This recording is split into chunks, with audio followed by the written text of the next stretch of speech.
أنزل من قبلك وبالآخرة هم يوقنون أولئك على هدى من ربهم وأولئك هم المفلحون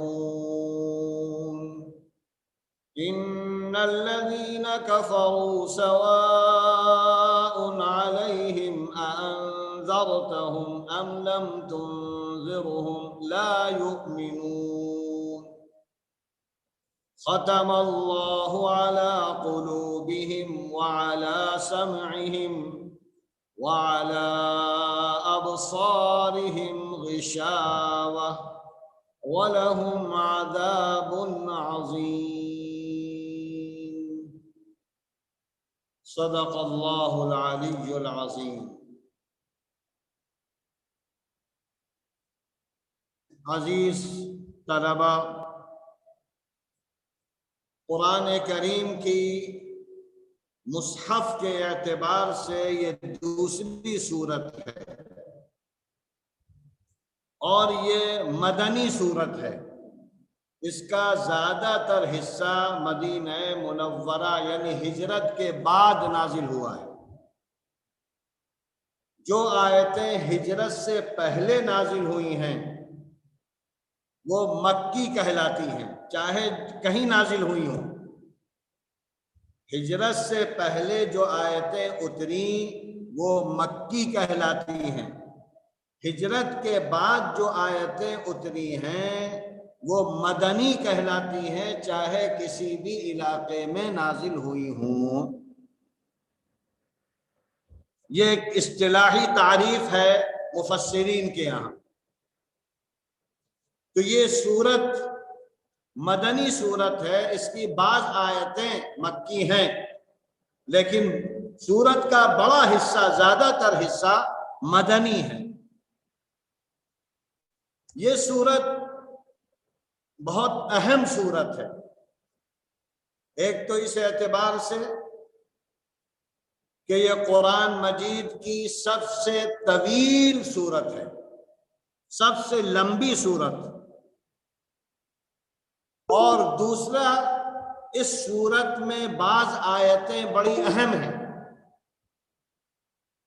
سب سے عظیم آیت اسی سورت کے اندر ہے جس کو آیت الکرسی کہتے ہیں۔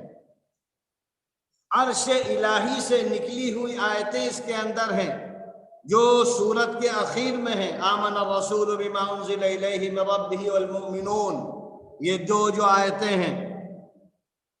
اس کے علاوہ اس سورت کے بارے میں احادیث میں بہت سی فضیلتیں ہیں۔ ایک حدیث میں اللہ کے رسول صلی اللہ علیہ وسلم نے فرمایا کہ اے لوگو سورہ بقرہ پڑھا کرو، اے لوگو سورہ بقرہ پڑھا کرو، اس لیے کہ یہ سورت برکت والی ہے اور اس کا نہ پڑھنا حسرت اور بدنصیبی ہے، اور اہل باطل اس پر قدرت نہیں رکھ سکتے۔ اہل باطل اس سورت پر قدرت نہیں رکھ سکتے۔ علامہ قرطبی نے حضرت امیر معاویہ کی روایت نقل کی ہے کہ اہل باطل سے مراد جادوگر ہیں، یعنی اس سورت کے پڑھنے کے نتیجے میں جادو کا اثر نہیں ہوگا۔ اسی طرح ایک حدیث میں اللہ کے رسول نے فرمایا جس گھر میں سورہ بقرہ پڑھی جاتی ہے اس میں شیطان نہیں داخل ہوتا۔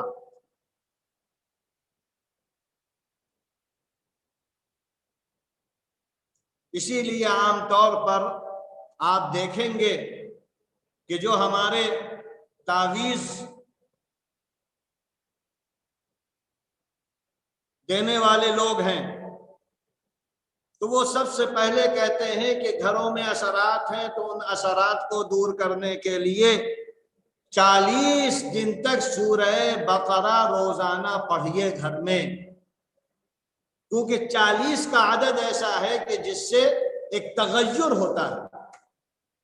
تو اگر آپ کے گھر میں شیطانی اثرات ہو گئے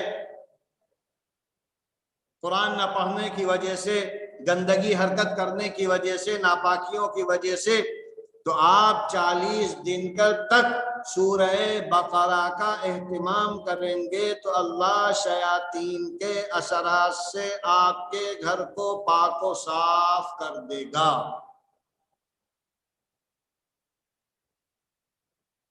تو لہذا اس سورت کی بڑی اہمیت ہے، بڑی فضیلت ہے،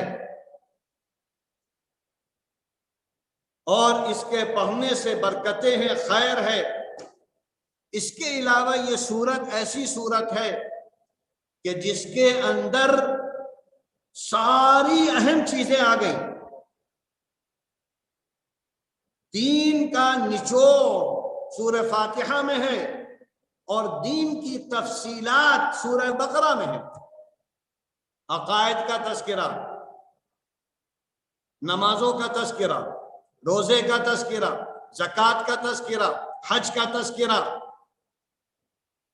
طلاق کا تذکرہ، معاملات کا تذکرہ، معاشرت کا تذکرہ، بڑی تفصیل کے ساتھ آپ جب پڑھیں گے۔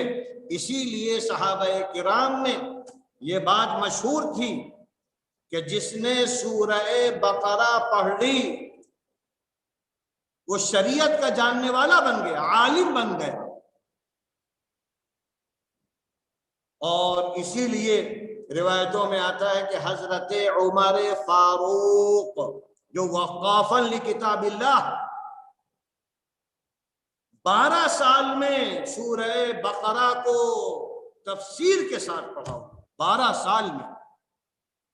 حضرت عبداللہ ابن عمر کے بارے میں آتا ہے کہ 8 سال میں سورہ بقرہ ختم کی، اتنے اس کے اندر معانی ہیں۔ تو لہذا ہم لوگ تو 2-4 مہینے میں جلد بازی میں ختم کر کے بڑھ جائیں گے، لیکن ہمیں غور کرنا ہے، ایک ایک چیز کو سمجھنے کی کوشش کرنا ہے، ذہن و دماغ میں رکھنا ہے،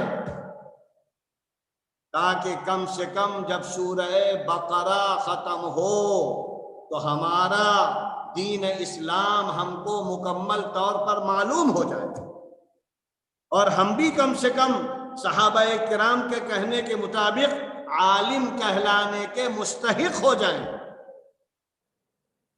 اصل علم قرآن و حدیث کو سمجھنا ہے، اصل علم یہ نہیں ہے کہ ندوہ آپ کو 6 فٹ کی سند دے دے یا آپ کے قد کے بقدر کاغذ دے دے اور آپ ہیں جاہل مطلق۔ تو اللہ کے ہاں وہ عالم نہیں ہے جس کو کاغذ ملے، اللہ کے ہاں عالم وہ ہے جس کا ذہن، جس کا دماغ، جس کا جسم قرآن و حدیث میں ڈھل جائے۔ اس لیے سورہ بقرہ اس طرح پڑھیے گا گویا کہ اللہ آپ سے مخاطب ہے، یہ نہ سوچئے گا کہ غیروں سے مخاطب ہے اللہ، مکے والوں سے خطاب کر رہا ہے، مدینے والوں سے خطاب کر رہا ہے۔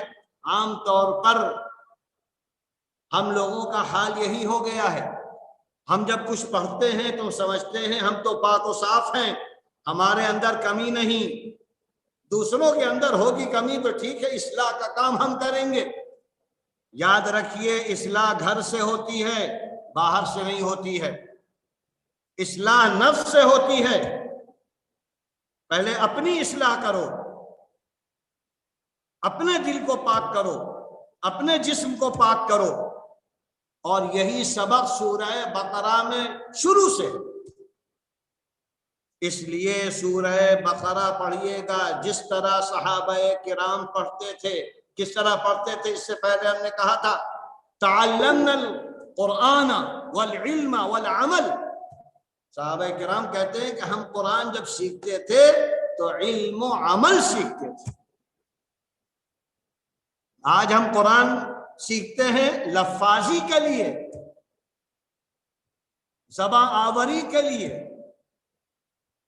اچھے مقرر بن جائیں، اچھے محدث بن جائیں، چاہے زندگی جیسی ہو، دل جیسا ہو، اعضاء جیسے ہوں۔ اس لیے اس سورت کے شروع میں ہی اپنا ارادہ بدل لیجئے، نیت بدل لیجئے، اپنی اصلاح کی فکر میں لگ جائیے۔ اگر آپ نے سال بھر میں اپنی اصلاح کر لی تو کل آپ قوم کے سامنے جب آئیں گے تو مربی ہوں گے، مؤمن ہوں گے، متقی ہوں گے، اللہ کے رسول کے نائب بنیں گے۔ لہذا سورہ بقرہ کی ابتدا الف لام میم، یہ وہ حرف ہے جس کو حروف مقطعہ، وہ حروف جو الگ الگ کاٹ کاٹ کر پڑھے جاتے ہیں، ملا کر نہیں پڑھے جاتے۔ مقطعہ مانے کاٹے ہوئے، یعنی الف لام میم، اس کو الگ نہیں پڑھیں گے بلکہ الف کو الگ پڑھیں گے، لام کو الگ پڑھیں گے، میم کو الگ پڑھیں گے۔ اس لیے یہ حروف مقطعات کہلاتے ہیں۔ یہ حروف قرآن مجید میں کئی صورتوں میں آئے ہیں۔ اس کا مطلب کیا ہے؟ تو اس کے مطلب میں مختلف اقوال ہیں۔ ایک قول تو یہ ہے کہ یہ سورت کا نام ہے،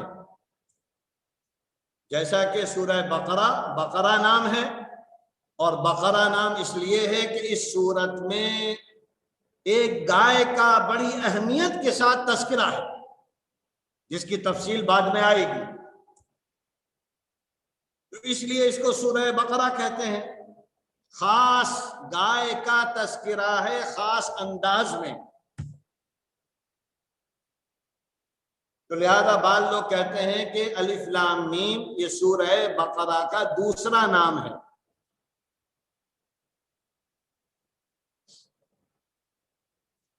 بعض لوگ یہ کہتے ہیں کہ یہ اسماء الہیہ کے رموز ہیں، اللہ کے ناموں کے اشاریے ہیں، اسرار الہیہ کے یہ رموز ہیں، اشارے۔ بعض لوگ یہ کہتے ہیں، یعنی بعض لوگ سے بعض مفسرین، کہ یہ حروف چیلنج ہیں، اس میں عربوں کو چیلنج کیا گیا ہے، اور چیلنج یہ ہے کہ اے عرب کے لوگوں، اے زباں آور، تم اپنی بات چیت انہی حروف کے ذریعے سے ادا کرتے ہو، الف با تا سا جیم ہا خا، انہی سے اپنی باتیں، شعر و شاعری، کسی کو عزت کسی کو ذلت، تو کیا بات ہے کہ انہی حروف سے قرآن بنا ہے اور تم نہیں بنا کے لا پا رہے؟ انہی حروف سے اپنے اشعار بناتے ہو، جملے بناتے ہو، تو تم قرآن کو کیوں نہیں بنا کر لا پا رہے، جبکہ اللہ نے انہی حروف کو استعمال کیا ہے؟ تو یہ حروف چیلنج ہے۔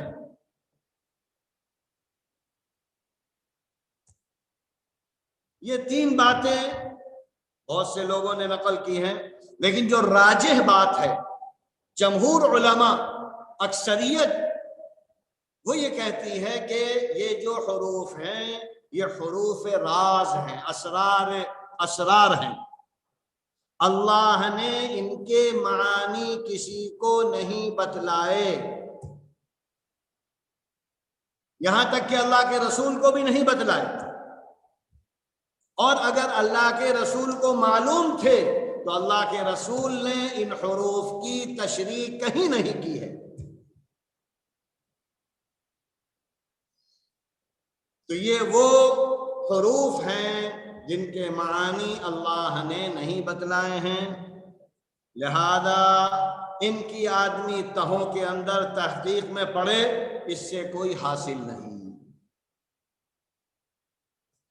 الف لام میم، ذالک الکتاب، یہاں پر آیا ہے ذالکہ، اور ذالکہ کا اشارہ دور کے لیے ہوتا ہے، قریب کے لیے نہیں ہوتا ہے، جبکہ یہاں قریب کے لیے ہونا چاہیے تھا۔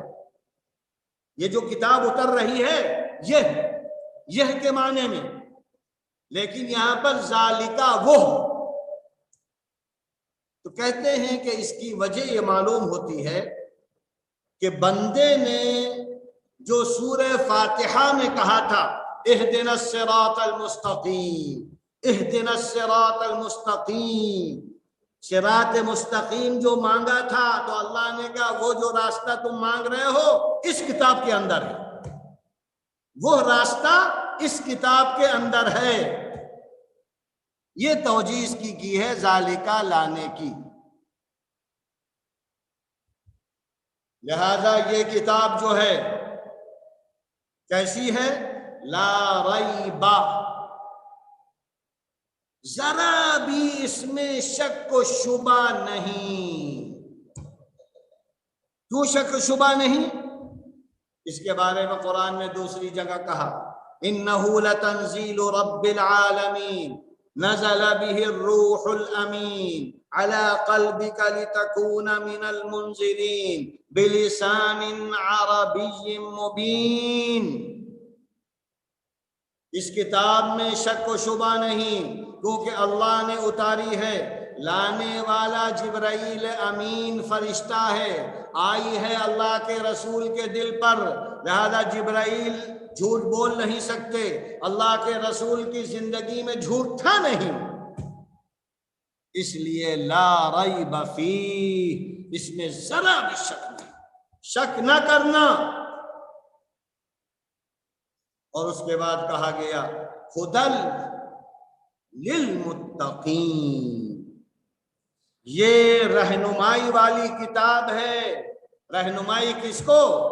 للمتقین، جو اپنے کو بچانا چاہتے ہیں۔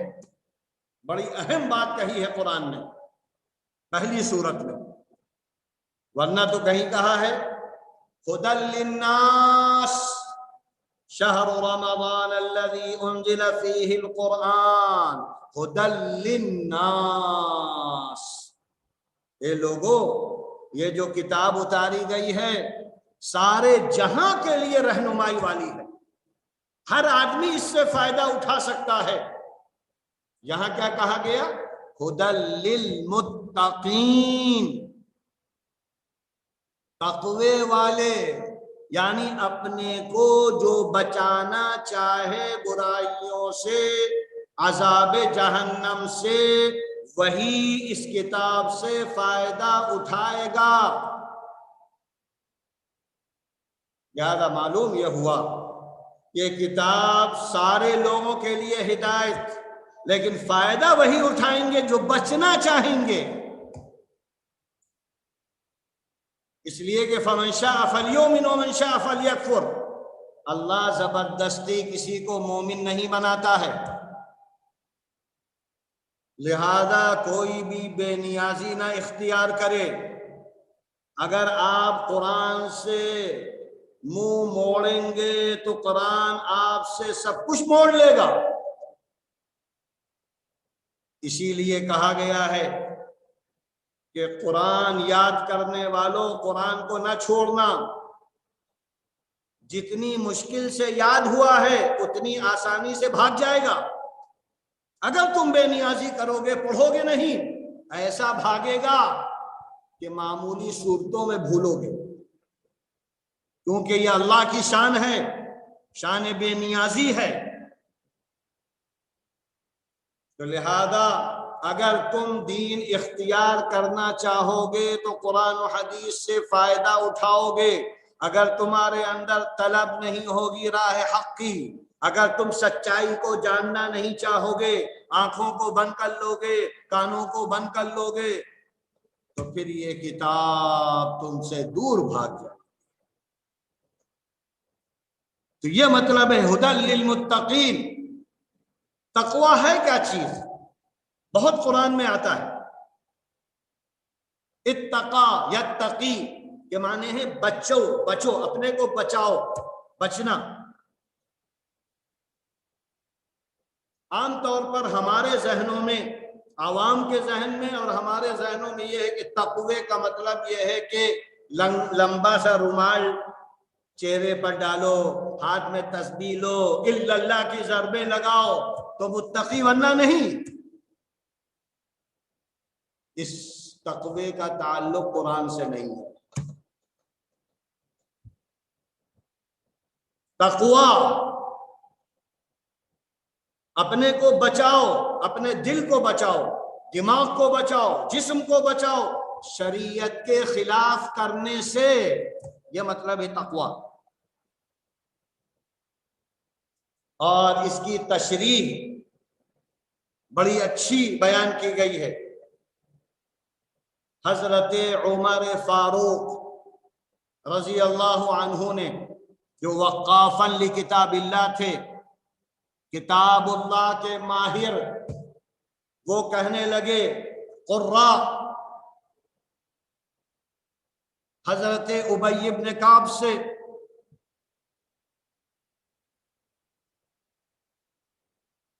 کہ بھائی آپ تقوی کے معنی بتائیے۔ قرآن میں بار بار متقی متقی، تقوی والوں کو یہ ملے گا، تقوی والوں کا یہ کیا مطلب ہے؟ حضرت ابی بن کعب نے فرمایا، اے عمر فاروق، آپ یہ بتلائیے کہ کیا آپ جنگل میں گئے ہیں، جھاڑیوں میں گئے ہیں؟ تو حضرت عمر فاروق نے کہا کہ ہاں، جھاڑیوں میں جانا ہوا ہے، سفر کرنا ہوتا ہے، جھاڑیوں میں کانٹوں سے گزرنا ہی پڑتا ہے۔ تو اس پر حضرت ابی بن کعب نے کہا، جب آپ جنگل سے کانٹوں سے گزرتے ہیں تو کیسے گزرتے ہیں؟ حضرت عمر فاروق نے کہا، ہم اس طرح گزرتے ہیں کہ اپنے جسم کو، اپنے کپڑوں کو بچاتے ہوئے آہستہ آہستہ جنگل سے پار نکل جاتے ہیں، جسم کی بھی حفاظت کرتے ہیں، کپڑوں کی بھی حفاظت کرتے ہیں۔ تو حضرت ابی بن کعب نے فرمایا، تقوی یہ ہے کہ تم اپنی زندگی اس طرح گزارتے گزارتے موت تک پہنچو کہ حرام سے، ناجائز سے، مکروہ سے اپنے کو بچا لے جاؤ۔ تو کون ایسا کر رہا ہے؟ آج ہم کو جائزہ لینا چاہیے۔ جس کو چاہا متقی کہہ دیا، جس کو چاہا حضرت کہہ دیا، جس کو صوفی صاحب کہہ دیا۔ صوفی کا مطلب تو یہ ہوا موٹے کپڑے پہننے والا، اور جس کو چاہا حضرت بنا دیا، یعنی حضرت کا مطلب کیا ہوا؟ یہ ماورا ہیں، معصوم ہو گئے۔ یہ ہمارے بول ہیں، قرآن کے نہیں ہیں۔ جو شریعت کے خلاف کرنے سے بچے، جو اعمال صالحہ اختیار کرے، جس کی سنت کے مطابق زندگی زیادہ ہو، وہ ہے متقی۔ ایک طرف ہے عمل، ایک طرف ہے برائی سے بچنا۔ دو چیزوں کا نام ایمان ہے۔ صرف اچھے عمل کر لینا ایمان کامل نہیں، اچھے عمل کرنے کے ساتھ ساتھ برائیوں سے اپنے کو بچاتے رہنا، یہ ہے ایمان کامل۔ آج ہم عمل کی کثرت کو ایمان کامل سمجھ گئے ہیں، یہی دھوکہ ہے۔ اسی لیے ہماری نمازیں کام نہیں آ رہی، ہمارے روزے کام نہیں آ رہے۔ ایک طرف ہم دیکھنے میں بڑے اچھے لگ رہے ہیں، نمازوں کا اہتمام ہے، ذکر و اذکار ہے، لیکن ہمارے معاملات خراب ہیں، ہماری معاشرت خراب ہے، ہمارے اخلاق خراب ہیں، ہمارے اندر لڑائی ہے، دنگل ہے، حسد ہے، کینہ ہے، بغض ہے۔ تو یاد رکھیے، وہ آدمی تقوی والا کا مومن نہیں ہے۔ جو حاسد ہو وہ مومن نہیں۔ ایمان اور حسد، ایمان اور لڑائی، ایمان اور فساد، ایمان اور ظلم یہ دونوں ساتھ نہیں چلتے. اس لیے قرآن سے فائدہ وہی لوگ اٹھائیں گے جو اپنے اندر بچنے والی صفت، دین کے خلاف ہر کام سے بچنے والے. اس کے بعد قرآن نے کہا کہ متقی کو پہچاننے کا ایک طریقہ ہم بتلا رہے ہیں تم کو. کیا صفات ہیں متقیوں کی؟ یہاں پر بنیادی 3-4 صفات بیان کی گئی ہیں. پہلی صفت الذین یؤمنون بالغیب، جو غیب پر یقین رکھتے ہیں، یعنی غیب کو مانتے ہیں. ایمان کے معنی کیا ہے؟ ایمان کے معنی ہیں کسی کی بات کو کسی کے کہنے پر پورا یقین کر لینا. کسی کی بات کو کسی کے اوپر اعتماد کرتے ہوئے پورا یقین کرنا، یہ ہے ایمان. اللہ کی بات کو رسول اللہ پر اعتماد کرتے ہوئے ہم نے یقین کر لیا، یعنی ہم مومن ہو گئے. تو کسی کی بات کو کسی پر اعتماد کرتے ہوئے مان لینا، تو ایمان کے اندر ماننے کی صفت ہے، جاننے کی نہیں.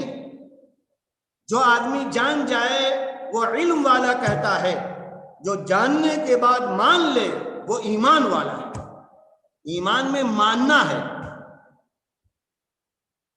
علم میں جاننا ہے. لہذا ہم سے حکم کیا ہے؟ جاننے کے بعد مانو. اور کس چیز کو مانو؟ بالغیب. غیب کہتے ہیں ان چیزوں کو جو مشاہدے میں، تجربے میں نہ آ سکے. مشاہدہ اور تجربہ، ہاتھ کے ذریعے، ناک کے ذریعے، منہ کے ذریعے، عقل کے ذریعے جو چیزیں آتی ہیں، جو اس کے ماورا ہیں، وہ سب غیب ہیں. لہذا غیب کیسے معلوم ہوگا؟ نبیوں کے ذریعے سے. اللہ نبیوں کو غیب بتلاتا ہے. نبیوں کو بھی غیب معلوم نہیں ہوتا، خود اللہ بتاتا ہے. تو لہذا جو باتیں نبیوں نے جنت کے بارے میں، دوزخ کے بارے میں، قیامت کے بارے میں، حشر کے بارے میں، عالم آخرت کے بارے میں، عالم برزخ کے بارے میں بتلائی ہیں، جو لوگ ان پر کامل یقین کرتے ہیں وہ مؤمن ہیں.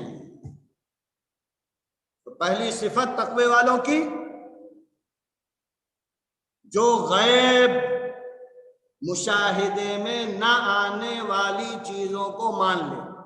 جو چیز مشاہدے میں آ جائے، سورج نکلا آپ نے دیکھا، تو اس کو ایمان نہیں کہیں گے، اس کو تصدیق کہیں گے. آپ تصدیق کر رہے ہیں، ہاں سورج نکل آیا، چاند نکل آیا، دن نکل آیا، تو اس کا نام ہے تصدیق. اور ایمان نام ہے بغیر مشاہدے والی چیز کو مان لینا. لہذا یہ ایمان کا پہلا اصل عقیدہ ہے. دوسری صفت وَيُقِيمُونَ الصَّلَاةَ. اقامہ، یقیم، اقامہ کے معنی ہوتے ہیں بالکل ٹھیک، سیدھا، بالکل سیدھا کرو نماز کو. یعنی نماز کے فرائض، نماز کے واجبات، نماز کے مستحبات، سب چیزوں کا خیال کرتے ہوئے نماز پڑھو.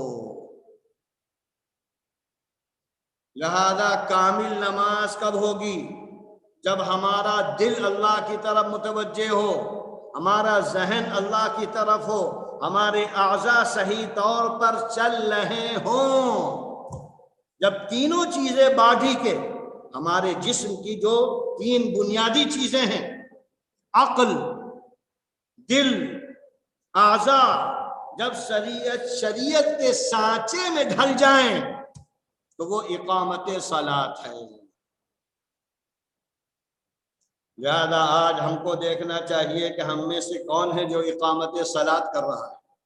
ہم لوگ تو سلو سلاد والے ہیں، سلو، ہاں پڑھ لی، الٹی سیدھی لنگڑی لولی نماز پڑھ لی،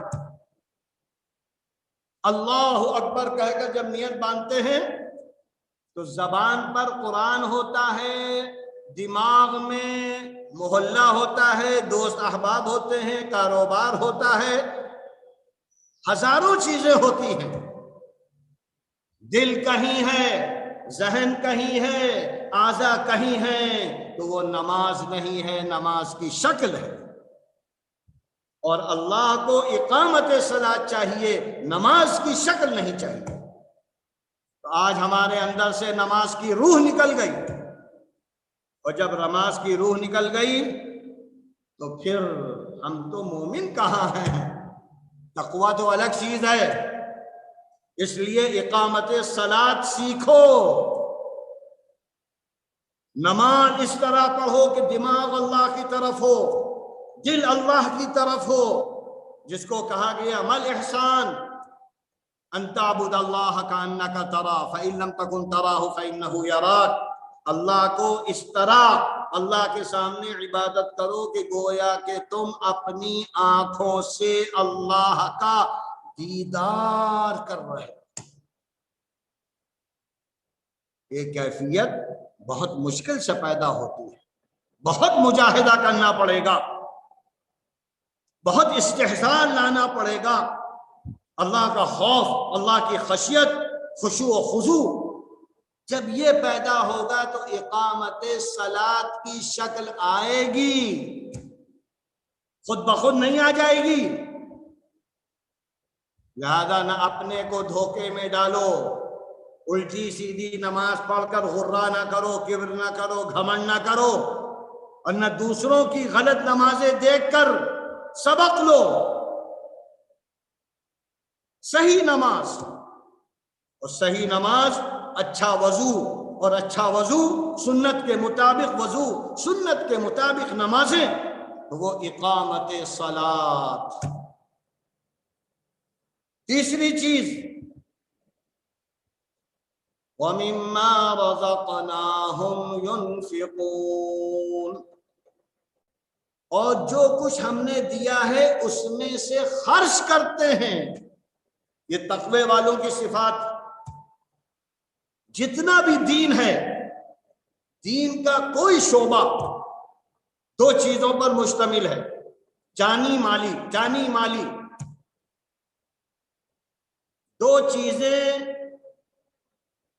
جن کا تعلق دل سے ہے، یا تو جسم سے ہے یا مال سے ہے۔ اخلاق یہ جسمانی چیز ہے، زبان، معاملات، اس میں لین دین مالی چیز ہے، نماز جسمانی عبادت ہے، زکوٰۃ مالی عبادت ہے، حج جسمانی اور مالی دونوں عبادت ہے۔ لہذا سارا دین دو چیزوں پر مشتمل ہے، جسم اور مال۔ اور یہاں کیا کہا گیا؟ تقوی والے وہ ہیں جو اپنے جسم کو بھی شریعت کے مطابق بنا دیں، جو اپنے مال کو بھی شریعت کے مطابق بنا دیں۔ ہر حرکت، ہر عمل، ہر عبادت، لہذا سارے دین کو تو بتلایا نہیں جا سکتا، اس لیے اس کا نچوڑ کیا ہے؟ نماز۔ نماز نمونہ ہے۔ اگر کوئی سنت کے مطابق نماز پڑھ رہا ہے تو گویا کہ دین کے ایک حصے پر اس نے عمل کر لیا۔ دوسرا حصہ ہے اموال کا، جو جائز طریقوں سے مال کما رہا ہے، جائز راستوں میں خرچ کر رہا ہے، اس نے دوسرا اہم پہلو مضبوط کر لیا۔ لہذا دین عمومی طور پر جب قرآن و حدیث پر غور کریں گے تو 5 چیزوں پر مشتمل ہے۔ 5 چیزوں پر دین مشتمل ہے۔ نمبر 1، عقائد، عقیدہ ہمارا کیا ہے، اللہ کی ذات و صفات کے بارے میں ہم کیا کہتے ہیں۔ نمبر 2، دین کا دوسرا شعبہ عبادات، اور عبادات میں سب سے اہم نماز ہے. لہذا ہماری عبادات کیسی ہیں؟ اس کے بعد تیسرا شعبہ معاملات. ہمارا بزنس، تجارت کا طریقہ کیا ہے؟ لین دین کا اصول کیا ہے؟ اور چوتھی چیز معاشرت، ہماری باہم زندگی گزارنے کا طور و طریقہ کیا ہے؟ اور پانچویں چیز اخلاق. یہ 5 چیزیں جب ہمارے اندر آئیں گی تو ہم دین پر عمل کرنے والے ہیں. عقائد صحیح ہوں، عبادات صحیح ہوں، معاملات صحیح ہوں، معاشرت صحیح ہو، اخلاق بھی صحیح. جب ہم دین اور اللہ کے رسول کی سنت پر عمل کرنے والے، اگر ہماری عبادات اچھی ہیں، معاملات خراب ہیں تو ہم بددین ہیں. ہماری معاشرت خراب ہے تو ہم بددین ہیں. ہمارے اخلاق خراب ہیں تو ہم بددین ہیں. یاد رکھنا، آج امت کو دھوکہ ہو رہا ہے، اور اللہ کے رسول نے فرمایا تھا بہت سے لوگ شاندار کھال پہن کر آئیں گے لیکن اندر سے بھیڑیے ہوں گے. بھیڑیے، وضاقتہ بڑی اچھی ہے، اندر سے حاسد ہیں، ظالم ہیں، حق کا انکار کرنے والے ہیں. لہذا اے ایمان والوں، ان کو پہچاننا تم. اس لیے تقوی والی صفات جاننے کے لیے اور اس کو اچھی طرح سمجھنے کے لیے ہمیں تقوی کو سمجھنا ہے، تقوی والی صفات کو سمجھنا ہے، دین کا کیا تقاضا ہے اس کو سمجھنا ہے. اگر ہم نے ان ساری چیزوں کو اچھی طریقے سے سمجھ لیا تو ہمارا دین مکمل ہوگا، ورنہ ہم دین کے اعتبار سے کھوکھلے ہوں. اور آج کا مسلمان، اور دیکھا جائے تو آج کا علم دین حاصل کرنے والا اندر سے تاریک ہے، کھوکھلا ہے. اس لیے کہ اس کا دل الگ ہے، سوچ الگ ہے، اعمال الگ ہے. جب تینوں چیزوں میں تضاد ہو تو ایمان کامل کبھی نہیں بن سکتا. وآخر دعوانا ان الحمد للہ رب العالمین.